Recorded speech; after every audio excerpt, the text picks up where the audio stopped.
اہل اللہ کے پاس بیٹھنا یقین کرو کہ یہ بھی ایک نعمت ہے۔ اصل درویش شخص وہی ہے جو زبان، کان اور آنکھوں کو یعنی بری بات کہنے، سننے اور دیکھنے سے دور ہو۔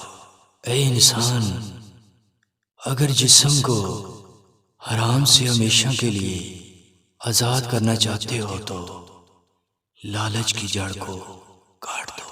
اے دوست، کسی سے محبت کرتے وقت یہ بھی ضروری ہے کہ اس شخص کا پھر تابع ہونا پڑتا ہے۔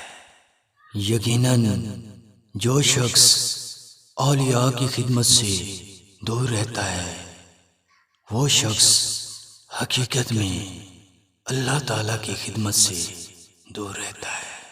عقل مند شخص کی ہستی خالص سونے کی مانند ہوتی ہے۔ وہ جس جگہ بھی جاتا ہے لوگ اس کی قدر کرتے ہیں۔